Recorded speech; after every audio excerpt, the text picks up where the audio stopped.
أعوذ بالله من الشيطان الرجيم.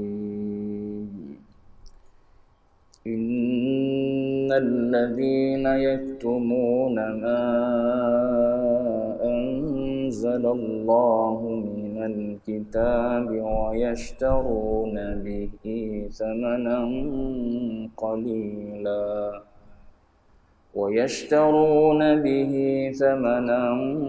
قليلا أولئك ما يأكلون في بطونهم إلا النار ولا يكلمهم الله يوم القيامة ولا يزكيهم ولهم عذاب أليم. أولئك الذين اشتروا الضلالة بالهدى والعذاب بالمغفرة فما أصبرهم على النار ذلك بأن الله نزل الكتاب بالحق وإن الذين اختلفوا في الكتاب لفي شقاق بعيد. Sadaqallahul azim. Tuan-tuan muslimin muslimat sedang jemaah yang dirahmati Allah sekalian, alhamdulillah, pertama dan selama-lamanya kita panjatkan puji syukur pada Allah dengan izin taufik hidayah Allah Subhanahu wa taala. Jua pada malam ini kita sambung kembali bacaan tafsir Nurul Ihsan jilid yang pertama. Kita berada pada surah Al-Baqarah, juzuk yang kedua, ayat yang ke-174.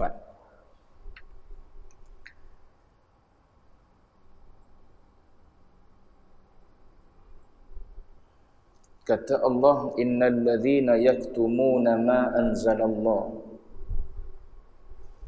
Ayat-ayat ini tuan-tuan, kita sedang berbicara berkenaan dengan golongan ahlul kitab, Yahudi, Nasara dan juga musyrikin Makkah, dalam bentuk kisah, mengimbau kisah-kisah yang pernah berlaku kepada datuk nenek moyang mereka, dalam rangka Nabi nak mengajak berdakwah kepada golongan Yahudi, Nasara dan juga ahlul kitab, Yahudi, Nasara dan juga golongan musyrikin Makkah, golongan Arab musyrikin Makkah. Ini ulama sebut di separuh awal daripada surah Al-Baqarah, sehinggalah nanti kita sampai kepada ayat ulaikal ladzina sadaqu wa ulaika humul muttaqun. Sampai situ dia adalah separuh awal daripada surah Al-Baqarah yang berbicara berkenaan dengan golongan Yahudi, Nasara dan juga musyrikin Makkah. Kemudian separuh kedua dalam surah Al-Baqarah bermula daripada ayat ya ayyuhalladzina amanu kutiba alaikumul qisasu fil qatla. Itu dah masuk berkenaan dengan ayat hukum hakam.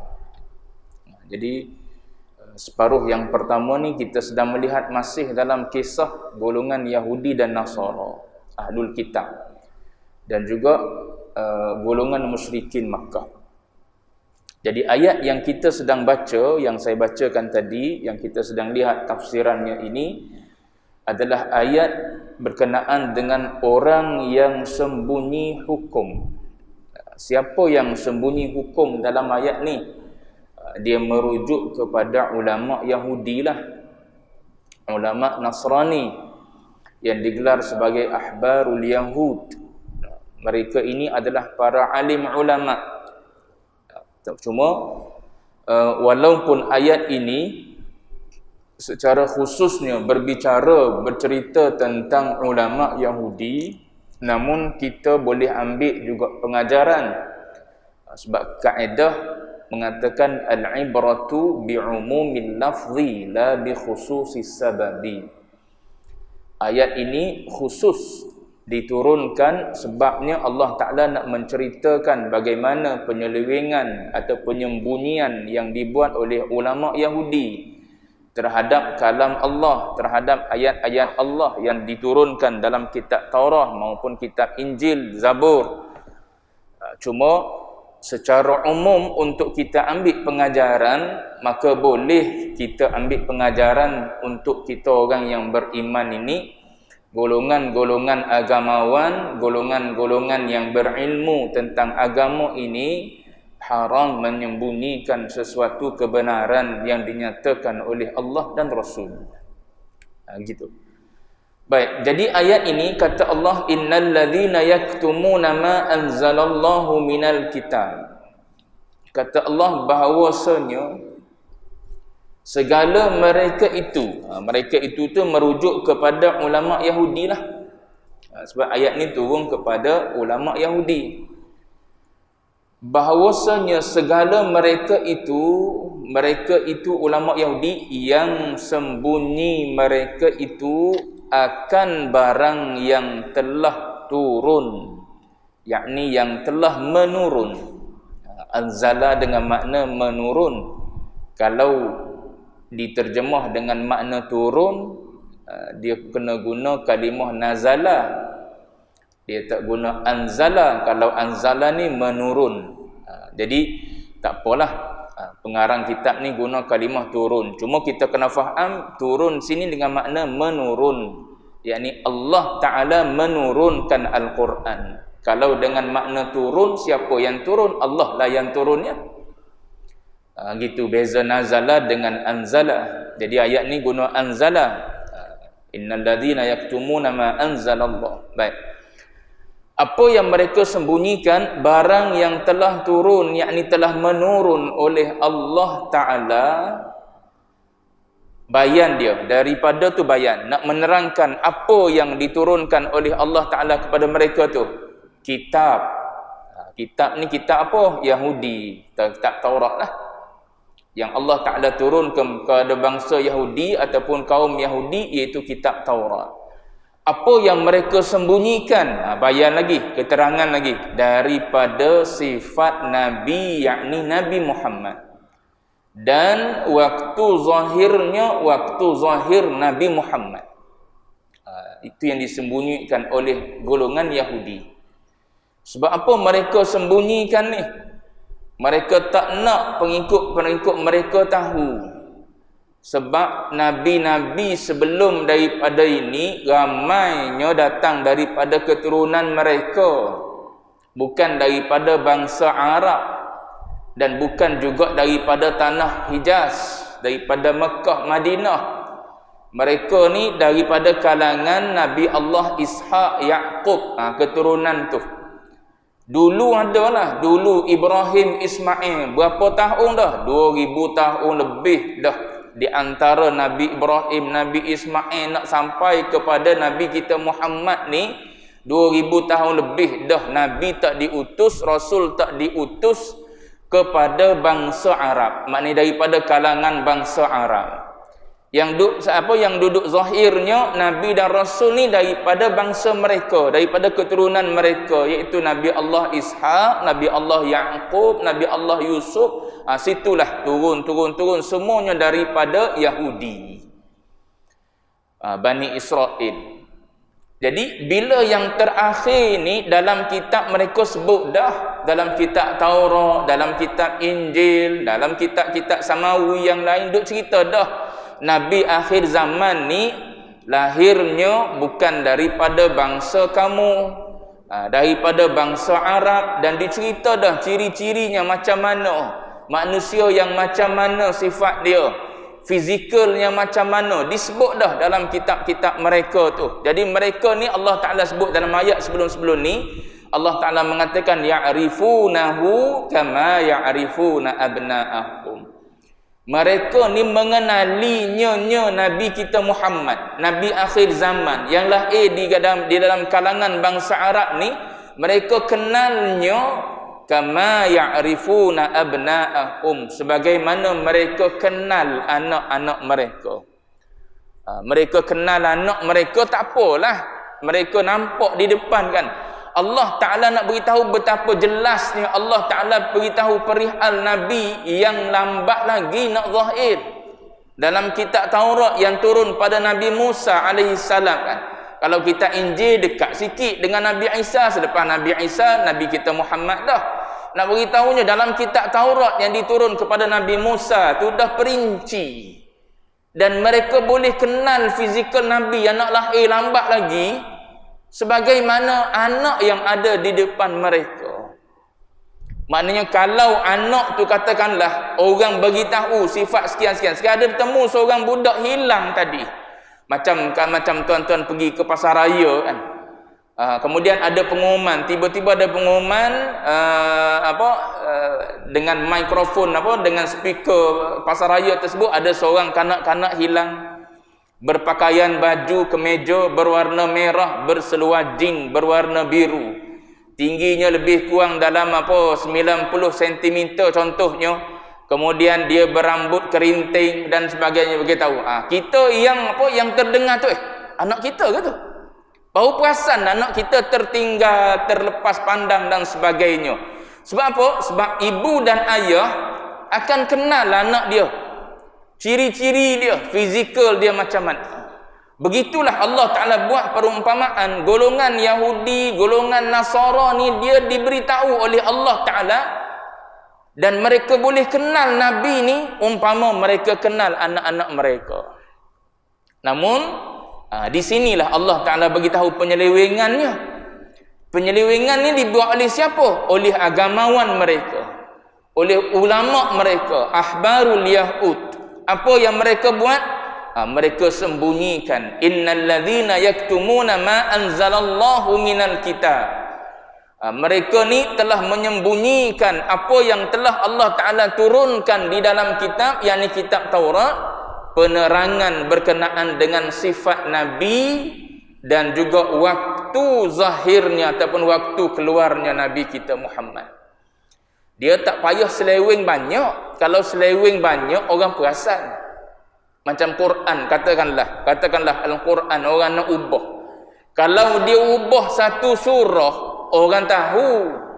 Tiba-tiba orang bubuh dalam surah tu, nama dia surah Ar-Risalah. Orang tahu ini apa? Ini Quran versi Syiah ni. Ada satu surah nama dia surah Ar-Risalah. Orang dapat detect lah, ini bukan Quran kita, bukan Quran yang secara mutawatirnya datang daripada baginda Nabi. Ini Quran yang telah direka, yang telah diubah, yang telah ditokok tambah ni. Ada satu surah yang lain. Tak payah tak payah tambah satu surah. Nak suruh orang seleweng ni tukar beberapa patah kalimah je.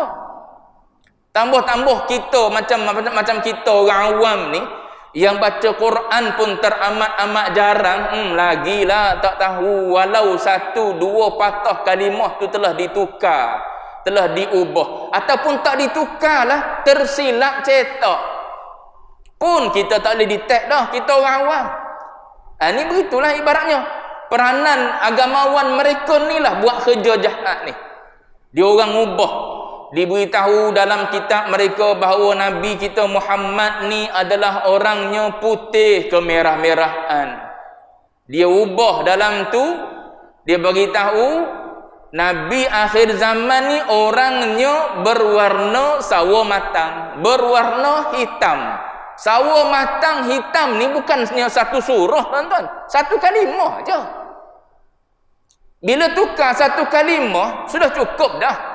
Orang baca ayat tersebut, Nabi akhir zaman.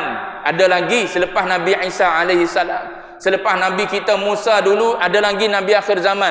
Tapi rupa bentuk dia macam mana kulit dia? Sawo matang, ataupun hitam, ataupun putih-putih melepak macam kapas gitu. Sudah cukup. Kalau datang seorang Nabi yang betul-betul Nabi, katakanlah Nabi kita Muhammad datang berdakwah kepada mereka, sayalah Nabi yang dijanjikan dalam kitab kalian. Dia orang pun tengok batang tubuh Nabi, ini tak sama dengan apa yang disebut dalam kitab kita. Dalam kitab kita sebut Nabi kita yang yang berkulit sawo matang, yang ni berkulit putih kemerah-merahan ni, bukan ni. Itu benda yang dibuat oleh agamawan mereka. Nabi kita orang yang disebut dalam kitab Syama'il Rab'ah. Nabi ni adalah Rab'atun, seorang lelaki yang tidak terlalu tinggi dan tidak terlalu rendah. Datang dalam kitab mereka, diubah oleh agamawan mereka, dia kata Nabi ni orang yang tinggi. Cukup dah. Tinggi dengan tidak terlalu tinggi dan terlalu rendah. Kalimah Rab'ah sepatah je. Tak perlu tukar satu surah. Kalau satu surah Qul Huwallah orang boleh detect, contoh sependek surah Al-Ikhlas lah katakan, ataupun sependek surah apa? Surah Al-Asr. Kalau ubah satu surah walaupun 3 ayat, orang dah boleh detect dah. Orang dah boleh tahu ini bukan Quran ni. Sebab apa? Dah diubah. Macam Musailamatul Kadzdzab buat apa? Buat Quran kan. Al-filu mal-fil wa ma adraka mal-fil. Gajah, apa itu gajah? Kamu tahu tak apa itu gajah? Orang baca orang tahu dah. Sebab apa? Satu surah dia buat. Cuba kalau dia tukar satu patah kalimah. Jawab dia orang awam macam kita tak boleh detect. Kecuali orang yang melazimi Quran. Orang yang dalam dadanya Quran. Hafalan Qurannya berada dalam benak dada dia. Yang tu dia baca dia tahu lah. Yang ni tersilap ni. Yang ni tersilap. Walaupun bukan sengaja. Tersilap cetak dan sebagainya, orang boleh tahu. Sebab apa? Sebab orang selalu baca. Yang boleh detect tu ialah orang yang selalu baca, ataupun memang Quran tu ada dalam dada dia.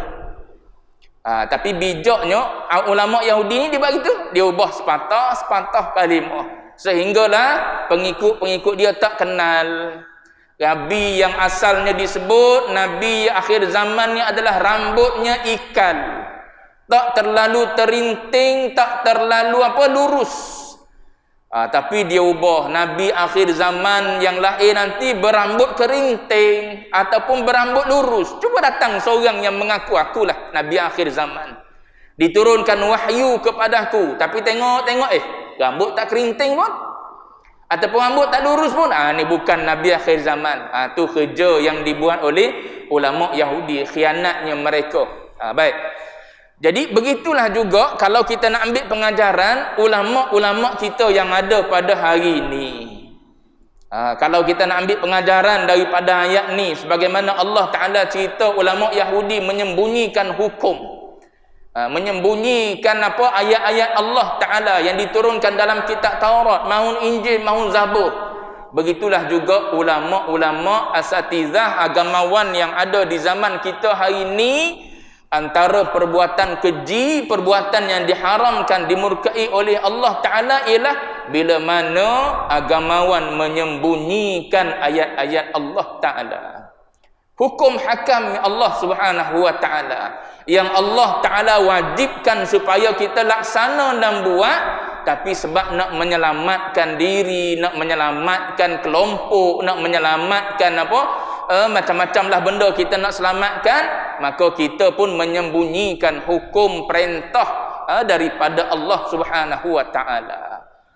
Itu benda besar lah, depan nanti Allah Ta'ala cerita macam mana hukuman yang Allah Ta'ala sediakan untuk mereka ni. Baik, sambung. Kemudian Allah Ta'ala kata mereka ni wa yashtaruna bihi thamanan qalila,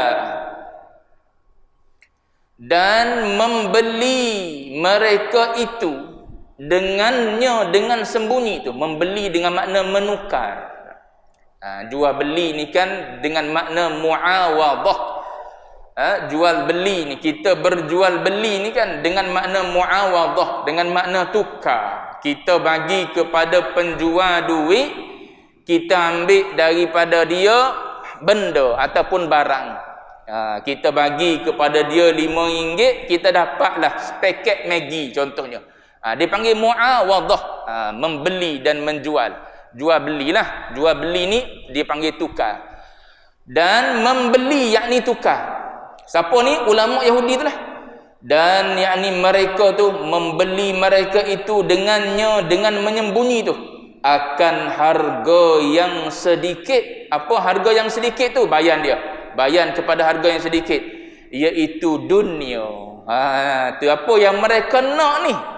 Apa yang mereka nak ni sehingga mereka sanggup tukar beberapa patah dalam kitab mereka ni sampai peringkat orang tak kenal lah Nabi kita Muhammad. Maknanya pengikut-pengikut mereka Yahudi ni tak kenal bahawa inilah Nabi akhir zaman, disebabkan oleh mereka tukar beberapa patah kalimah dalam kitab mereka ataupun beberapa ayat dalam kitab mereka. Apa yang mereka nak? Mereka nak adalah dunia. Tu yang Allah Ta'ala cerita. Thamanan qalila, harga yang sedikit ni gambaran kepada dunia yang tidak ada nilai di sisi Allah Ta'ala. Nak banding dengan rahmat, nak banding dengan syurga, nak banding dengan kasih sayang Allah Ta'ala, semua tu jauh lebih besar. Tapi orang yang dalam hatinya ada dunia, dia sanggup tukar. Sebab tu ulama mengatakan hubbud dunya ra'su kulli khati'ah. Tu ulama sebut hubbud dunya, cintakan dunia ni ra'su kulli khati'ah, dia adalah umpama kepala kepada gerabak. Kalau kita letak kalau kita letak umpama seperti kereta api, maknanya kepala kereta api itu adalah hubbud dunya. Lepas tu belakang gerabak-gerabak tu adalah segala yang keji-keji, sifat yang keji-keji. Semuanya berpunca daripada mana? Berpunca daripada hubbud dunya. Nak pada dunia, kasih pada dunia. Kenapa ni mereka sanggup buat khianat, ubah kitab mereka? Sebab agamawan ni ghalibnya penyakit yang ada pada mereka ialah hasad. Hasad dengki. Dia tak boleh tengok ada orang lebih daripada dia. Tak boleh. Dia tak suka. Tambah-tambah orang duk puji depan dia pula. Ustaz tu yang mengajar kat masjid tu, Masya Allah, alim lah ustaz dia. Dia mengajar tak bawa kitab pun ustaz, tapi maklumat dia. Tuan-tuan pergi cerita pada ustaz yang mengajar pada malam tu. Allah, dalam hati dia. Aku main mengajar, kau tak puji, kau tak angkat, kau tak sebut, kau duk sebut dia. Dia mari rasa-rasa. Mulalah dia kata, entah betul ke tidak. Tahu dia cerita kalau tanpa kitab. Nampak. Bibit-bibit tu. Sebab apa tu? Sebab masing-masing nak kepada dunia. Apa dunia? Antaranya ialah kemasyhuran. Siapa tak nak masyhur? Semua orang nak masyhur. Kita ni sebab boleh jadi tak nampak jalan dah aku nak masyhur. Orang yang nampak jalan melalui TikTok dia buat lagi. Lama-lama jadi apa? Jadi apa? Top TikTok ke apa dia panggil apa? Macam-macam lah istilah medsos sekarang ni tuan-tuan. Asal orang tak kenal kita orang kampung duduk di pedalaman, bukan duduk di lembah Kelang. Tapi akhirnya apa, konten-konten kita di like, di share, dilihat dan sebagainya. Konten kadang-kadang kalau berfaedah okey lagi. Kadang-kadang yang tak berfaedah pun. Tapi akhirnya orang kenal nama ni, figure ni. Jadi figure pula dia. Siapa tak nak? Ini dunia. Dunia mengiktiraf, dunia mengangkat. Baguslah konten. Tambah-tambah pula konten yang bagus-bagus. Orang puji pula, orang share pula. Siapa tak nak? Kita letak satu konten, orang share, beratus-ratus orang share. Bukan beratus-ratus, berkeke, bermilion-milion orang share. Siapa tak nak? Semua orang nak dikenali. Tabiat semula jadi kita nak dikenali. So kalau ada orang naik lebih daripada kita rasa tak selesa, tak sedap. Lama kan aku lah, tak lama lagi dibuang mengajar daripada masjid ni. Sebab apa? Dah ada ustaz lain pula ni nak mengajar tafsir contoh. Kita pun mula cari jalan. Saya rasa dia tu tak ada sanad tafsir. Saya rasa dia tu tak berkeahlian dalam tafsir. Cuba bagi satu link dia mengajar macam mana. Saya nak tengok betul ke tidak dia tafsir tu. Dan tak salah. Dah mula masuk. Padahal kalau kita beriman pada Allah Ta'ala, tu'izzu man tasha, tudhillu man tasha. Tuhan nak angkat siapa, nak muliakan siapa, dia, bukannya kita. Bukannya AJK masjid, bukannya jemaah masjid, bukan siapa-siapa. Allah Ta'ala angkat, Allah Ta'ala lah yang turunkan. Allah Ta'ala yang hadirkan, masukkan kita ke sini, Allah Ta'ala yang keluarkan kita daripada sini. Macam kisah apa? Imam Ahmad bin Hanbal yang berdebat dengan orientalis tentang Allah kan. Ringkas ceritanya, kalau tak silap saya ni Ahmad bin Hanbal dalam kitab Ainallah begitulah, dia buat tajuk di mana Allah. So banyaklah kisah-kisah yang pernah berlaku dalam sejarah perdebatan, perbincangan para ulama kita ni berkenaan dengan Ainallah. So antaranya ialah, kalau tak silap saya, kisah Imam Ahmad dengan orientalis. So pendek ceritanya ialah orientalis tu bertanya kepada Imam Ahmad, dia kata sekarang ni Allah Taala sedang buat apa? Waktu peluang orientalis tu bercakap di duduk atas mimbar, dia cerita, kemudian dia tanya kepada Imam Muhammad, dia kata, kalau betul lah engkau tahu tentang Allah, engkau beritahu sekarang ni Allah Ta'ala sedang buat apa? Kan dalam ayat Quran ada sebut kulla yaumin huwa fi sya'n. Allah Ta'ala ni setiap hari tu dalam urusan dia. Maknanya semua berlaku tu dalam urus tadbir Allah Ta'ala. Okey, sekarang ni kamu bagi tahu Allah Ta'ala sedang buat apa? Selepas tu Imam Ahmad pun kata, okey, sekarang kau turun daripada mimbar tu, aku naik. Bila Imam Ahmad bin Hanbal naik atas tu, dia kata, kalau kau nak tahu sekarang ni Allah Ta'ala sedang buat apa? Sekarang ni Allah Ta'ala sedang meninggikan kebenaran dan merendahkan, menjatuhkan, menurunkan kebatilan. Dengan naiknya aku bermakna naiknya kebenaran. Turunnya engkau dengan bermakna turunnya kebatilan. Itulah yang Allah Ta'ala sedang buat. Tu bijaknya ulama itu nak beritahu, berhujah dengan apa? Dengan orang-orang orientalis. Cuma saya nak sebutnya, Allah Ta'ala cerita kenapa ulama Yahudi ni buat macam ni, kerana mereka ni dengki. Sebab Nabi akhir zaman akan lahir daripada bangsa Arab. Dah lah 2000 tahun dah tak ada Nabi daripada bangsa Arab. Mula daripada Nabi Ibrahim, Nabi Ismail. Lepas tu tak ada dah Nabi daripada bangsa Arab. Akhirnya penutup datang daripada bangsa Arab. Maka mereka tak gemar, tak suka, dengki benda tersebut. Maka mereka ubah dan tukar ayat Quran. Sanggup mereka buat macam tu semata-mata nak pada dunia. Padahal dunia ni kata Allah thamanan qalila, benda sikit. Kita ni tuan-tuan, kalau sebut jual beli, bila sebut jual beli, sepatutnya orang tak buat kalau jual beli macam ni. Sepatutnya orang yang berjual beli ni mesti dia nak win-win situation. Bila kita bagi harga 500, barang yang kita dapat tu biar sesuai lah dengan 500. Tu win-win situation. Ni dah ni. Mereka buat ni, mereka tukar ayat, mereka tukar surah dan sebagainya lah. Mereka tukar perkataan. Apa yang mereka nak sebenarnya? Mereka nak satu benda yang tak ada nilai. Tak kerugi itu. Tak betul orang meniaga macam tu. Kita kalau katakanlah kita bagi pada orang duit 500, tiba-tiba kita dapat barang tak sama dengan harga 500, kita nak lah. Tak nak lah kita bagi 500, dia kata harga 500. Mana gambar? Kita tengok gambar dulu. Oh, gambar cantik. Boleh jadi bukan gambar ori. Kita pun pergi jumpa dengan dia, nak bayar dah 500. Tengok-tengok dia tunjuk barang pada kita. Ini tak sesuai 500. Yang ni 100 pun orang tak beli. Itu baru orang muawadah, bertukar barang dengan duit. Begitulah sepatutnya kalau kita nak jual agama, katakanlah biar untung lah. Gitu contoh. Maknanya kalau nak jual agama sekalipun biar untung. Kita jual agama, kita sembunyikan hukum hakam agama, tapi kita dapat apa? Kita dapat seluruh dunia pun tak ada nilai juga. Sebutlah sebanyak mana. Apatah lagi yang kita dapat hanya jawatan. Naiklah jadi menteri satu penggar. Satu penggar pun tak sampai. Tak berbaloi lah kita jual agama. Contoh ni tuan-tuan tak berbaloi lah kalau kita hanya dapat sebuah mahligai. Kita hanya dapat duit berjuta-juta, berbilion-bilion. Tak berbaloi lah dengan kita jual agama. Sebab apa? Kita tahu dengan kalau kita tak jual agama, mana tempat kita nanti selepas mati? Syurga. Syurga ni nak banding dengan nilai dunia, tak boleh nak banding.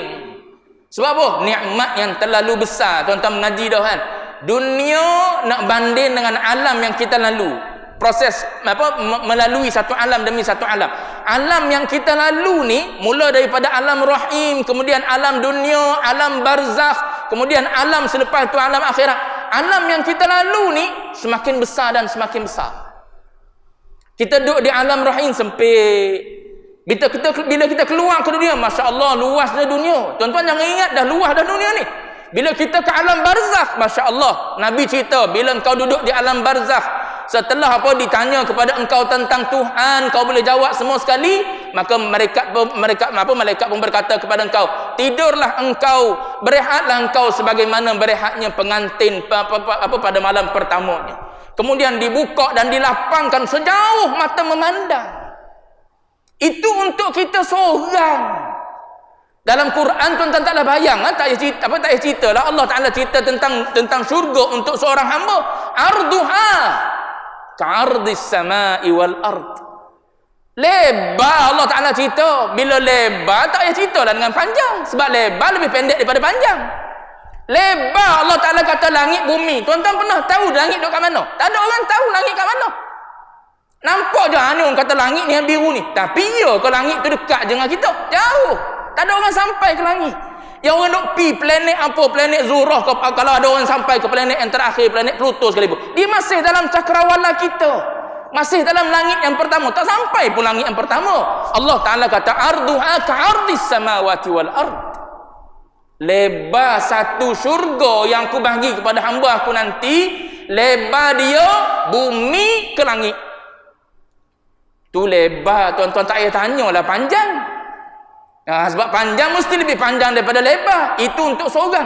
Dah kalau kita tahulah syurga sebesar tu untuk kita, kalau kita tak sembunyikan hukum Allah, kita tak buat jahat, tak buat khianat, maka tak sepatutnya lah kita tukar kerana nak dunia. Boleh rumah banglo yang panjang dia 20 kali 80 dengan sebab kita sembunyikan hukum, tak berbaloi sangat-sangat. Tu muawadah, jual beli orang tak cerdik dengan budak boleh lah kita buat gitu. Kalau budak-budak, kalau zaman kita budak-budak dulu, ya 20 sen kita bayar, apa katakanlah harga dulu 20 sen, kedai bagi sebiji je gula-gula, patutnya 20 sen boleh 6 biji dulu. Tuan kedai tu bagi sebiji je, bayar 20 sen. Budak tu pergi je ikut ya. Sebab apa? Dia budak, sebab dia tak reti. Kita ni orang tua, Allah 20 sen, kalau dapat 1 biji, kita tanya, takkan sebiji je? Iya tuan, gula-gula ni mahal ni, bukan buatan Malaysia. Baru kita rasa, tak apalah kalau gitu, bukan buatan Malaysia. Tengok kat belakang dia tu, New Zealand. Tengok kat belakang dia tu, Ferrero Rocher ni bukan buatan kita dia tu. Mana dapat 20 sen? Tak ada 20 sen Ferrero Rocher. Cuma nak sebut contoh, tuan-tuan. Orang yang cerdik ni, begitulah cara-cara dia berjual beli. Jadi kata Allah Ta'ala, golongan ulama Yahudi ni tak cerdik lah. Sebab tu dia sanggup tukar kerana nakkan dunia, kerana nakkan Nabi-Nabi ni duduk di kalangan dia juga, ataupun tak nak tukar daripada bangsa dia kepada bangsa Arab. Siapa sanggup mereka ubah kitab-kitab mereka. Ini kejahatan dia. Baik, mana tadi? Ulaika ma yakuluna fi butunihim illa an-nar. Ni hukuman dia. Berat hukuman dia, bukan ringan-ringan. Kata Allah, ulaika ma yakuluna fi butunihim illa an-nar. Bermula mereka itu, yakni mereka yang sembunyikan hukum Allah Ta'ala tu. Cerita tentang Nabi Muhammad, waktu zahirnya Nabi Muhammad tu, mereka ni tiada makan mereka itu pada dalam segala perut mereka itu, melainkan api neraka. Tengok Allah Ta'ala cerita. Ada ulama kata ayat ni zahir gini. Ayat ni zahir gini, tak payah takwil.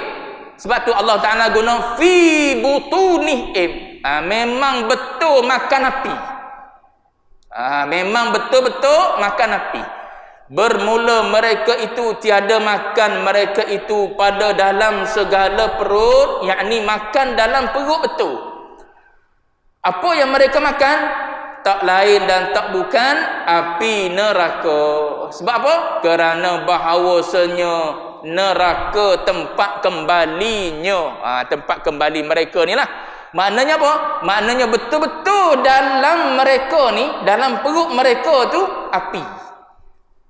Tuan-tuan bayanglah, api duduk dalam perut, sanggup tukar dengan dunia. Kita kalau orang nak bakar dengan lilin tak sanggup dah kita. Kau kalau tak bagi 100, aku letak jari di liling. Ambil lah. Boleh jadi kita sanggup tak? Kalau contohkanlah, na'udzubillah, orang masuk rumah kita ataupun orang meragut, katakanlah, na'udzubillah, nak ambil duit kita, kalau kita tak bagi, pisau di leher. Rasa kita bagi walau ada sebanyak mana. Kecuali takdir kita nak mati di tangan dia, nak macam mana tu nak bagi tahu kita sanggup lah. Ada di tangan kita baru keluar baru keluar daripada bank, ada 10,000 katakanlah. 10,000 ni saat orang tarik nak ambil dengan pisau duk leher, rasa lepas tak sah. Sebab apa? Nak selamatkan nyawa. Kita tak tukar dengan nyawa. Sebab apa? Kita tahu dah kalau kita mati tak ada faedah pun 10,000 tu.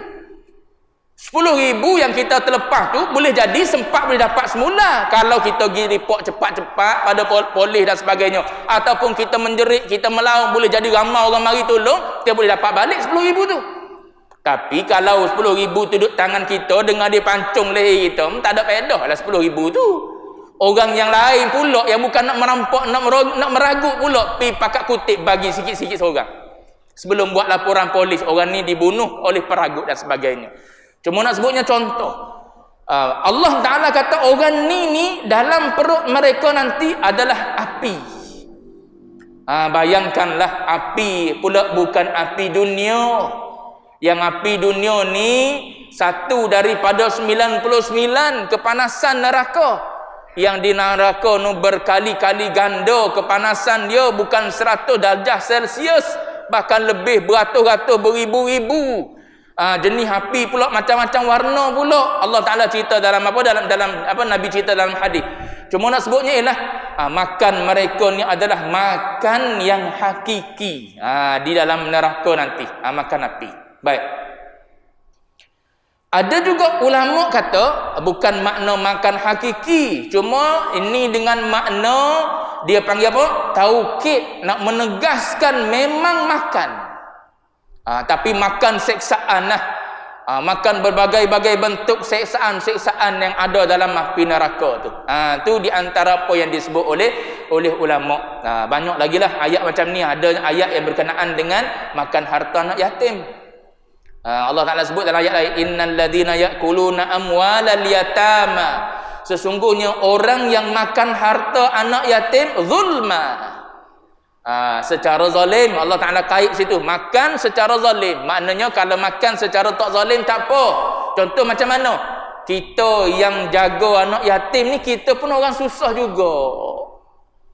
Kita adik-beradik dengan anak dengan ayah, katakanlah dengan ayah ataupun dengan mak si anak yatim ni, kita pun orang susah juga, anak ramai juga. Yang meninggal tu adik kita, abang kita ataupun kakak kita tu orang yang berada. Jadi banyaklah harta ditinggal pada anak-anak dia bila dia meninggal.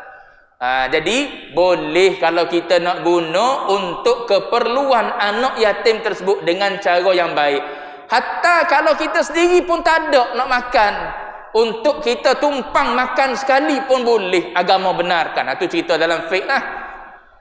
Tapi dengan cara yang baik. Tak ada lah kita ambil RM10 untuk beli beras, kita makak terus ambil RM20. Padahal RM10 je guna untuk makan, RM10 lagi masuk dalam beg kita. Esok ambil pula RM20, RM10 untuk kita, RM10 untuk makan sekali dengan dia. Lepas tu lusa RM20 pula. Kalau gitu zulma. Ni dak, kita ambil RM20 tegak, maknanya RM20 tu kita tumpang makan sekali dengan apa yang dimakan oleh anak yatim. Tapi harta tu mari daripada mana? Harta tu daripada harta anak yatim. Sebab apa kita bawa dalam tu? Sebab kita pun orang tak ada juga. Kita pun orang miskin juga, orang papa juga kita pun. Anak ramai, tapi nak serah anak saudara kita ni pada orang lain tak munasabah. Sebab pak cik mak cik dah ada lagi. Tak apalah, saya belalah sekadar yang saya mampu. Alhamdulillah anak yatim tersebut ataupun anak saudara kita tu orang kaya, bolehlah kita ambil untuk guna kebajikan dia, kita tumpang sekalian tu kamu bagi. Ini zulma, secara zalim. Maka kata Allah, ulaika ma ya'kuluna fi butunihim illa an-nar. Itu cerita tentang harta anak yatim, makan secara zalim. Kata Allah, mereka itu dalam perut mereka itu api neraka juga.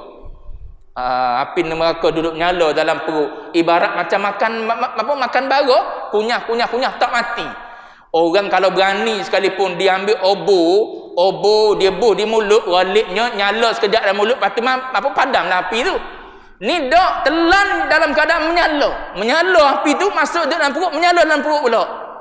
Oh, terbakarlah leher ni, terbakar dah nak telan. Nak telan api tu pun terbakar dah leher, masuk habis ke rongga-rongga semua terbakar. Duk dalam perut pula terbakar habis, usus-usus perut terburai semua sekali. Tu gambaran Allah Taala bagi tahu. Orang yang sembunyi hukum Allah, orang yang tak menyatakan kebenaran, maka ulaika ma yaquluna fi butunihim illa an-nar. Baik, bukan setakat tu. Kata Allah Taala lagi, wala yukallimuhumullahu yaumal qiyamah. Hukuman yang lebih dahsyat lagi. Dan tiada menegur akan mereka itu, mereka yang menyembunyikan harta tu, mereka yang menyembunyikan kebenaran ayat-ayat Allah tu. Tiada menegur akan mereka itu oleh Allah pada hari kiamat. Kenapa Allah Ta'ala tak tegur tu? Kerana ghadab.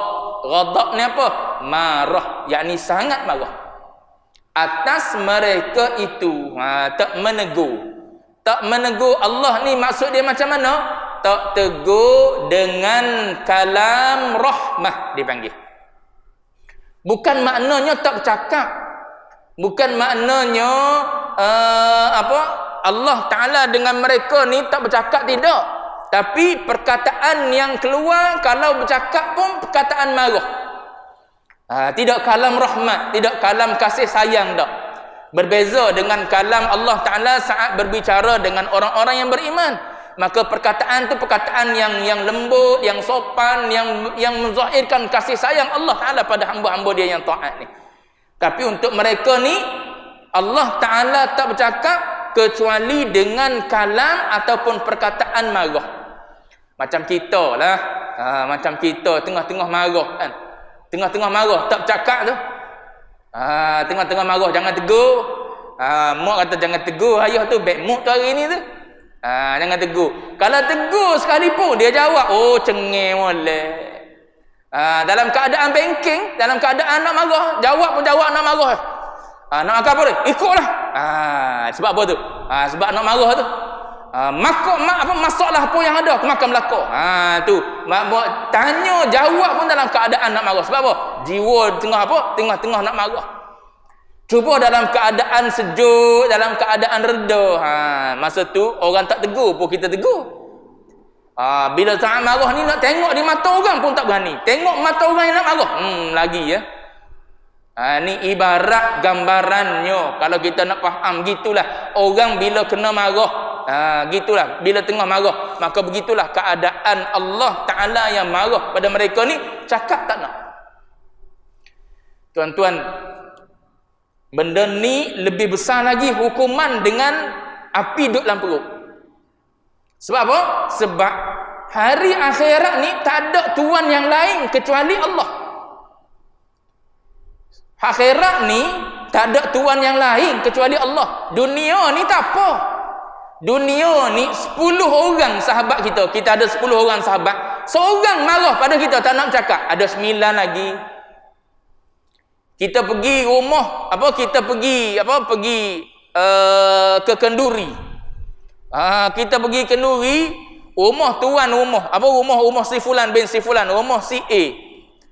Tiba-tiba katakanlah takdir macam mana tuan rumah marah pada kita.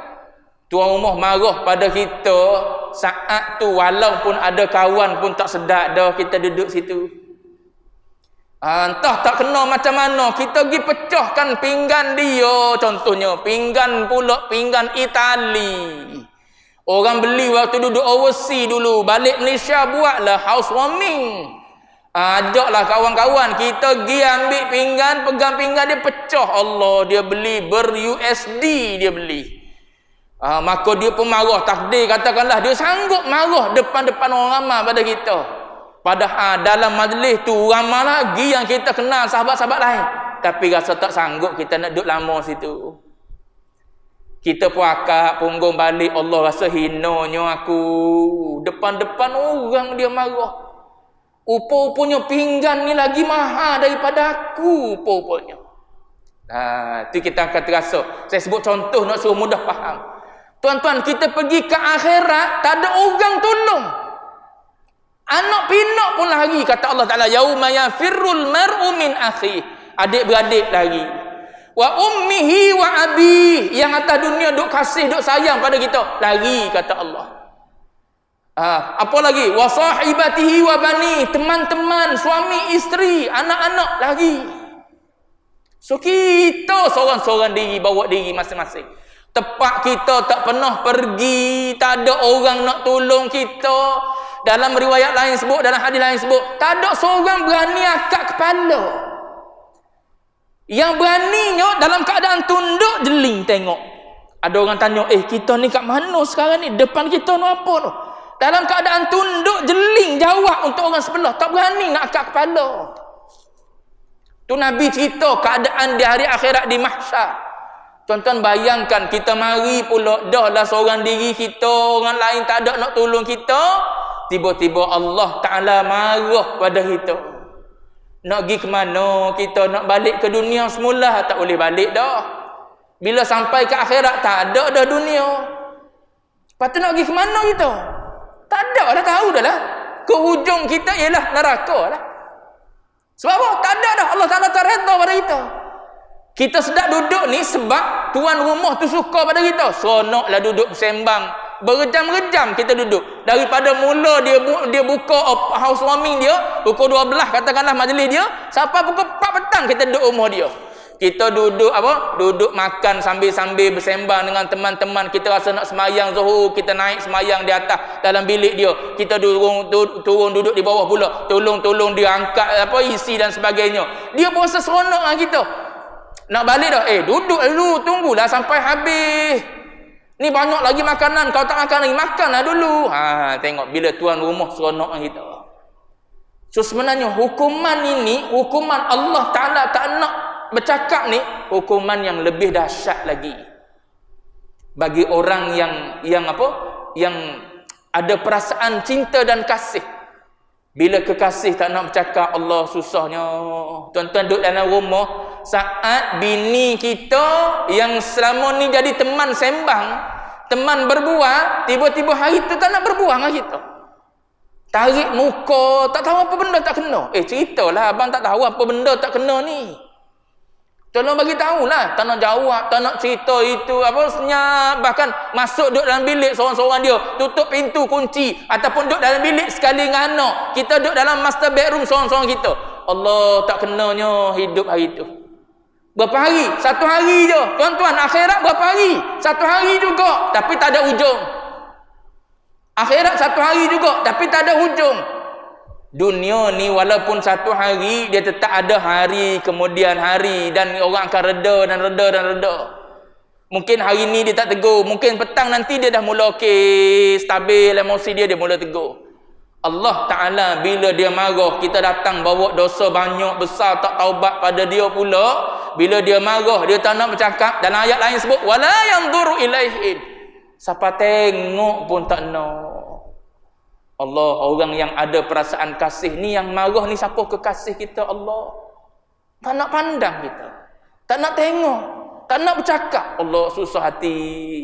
Ni hukuman besar. Bagi orang yang ada perasaan cinta, pasti dia akan rasa Allah bimbangnya. Gi ke rumah dia tak nak tengok kita, tak nak pandang kita, tak nak bercakap kita, tak nak meraihkan kita, tak nak serba-serbi. Baik aku tak payah gi. Tak apa kalau ada pilihan. Kalau kita ada pilihan, nak mati boleh, tak nak mati boleh. Tak apa kalau kita ada pilihan. Ni tak ada pilihan ni. So kok mana pun sekarang ni kena sedia. Balik ke sana nanti dalam keadaan Allah Ta'ala suka. Ahlan wa sahlan. Masuk. Sila. Ambil apa nak makan. Gitu seronok kita pergi rumah orang. Ni kita masuk, tak ada orang sambut. Mana tuan rumah ni? Padahal kita sahabat baik dengan dia. Dia buat tak nampak, dia pergi layan orang-orang lain lagi. Allah, dia tak kenal dah kita pada satu sekolah dengan dia. Duk layan orang satu office dengan dia, satu level dengan dia, satu katakanlah ada satu gelaran dengan dia, satu doktor dengan dia, satu profesor dengan dia. Duk larang kawan tu je. Tak lama kita duduk. Begitulah ibarat dia. Wala yukallimuhumullahu yaumal qiyamah. Dan tiada menegur akan mereka itu oleh Allah pada hari kiamat. Kenapa? Kerana ghadab, yakni kerana sangat marah atas mereka itu, sangat marah Allah Taala atas mereka itu. Wala yuzakkihim. Satu lagi.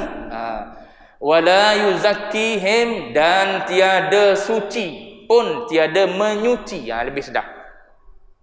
Sebab daripada zakah, bukan zakah, bukan zakah yazki dah, zakah yuzakki. Dia panggil fi'il fi'il thulathi mazid, atas wazan fa'ala. Bila mazid, dia makna dia tak sama dengan mujarrad. Dan tiada suci, yakni tiada menyuci ia Allah akan mereka itu, mereka ahlul kitab tadi, ahbarul yahud tu, daripada berlumur dosa dengan apa?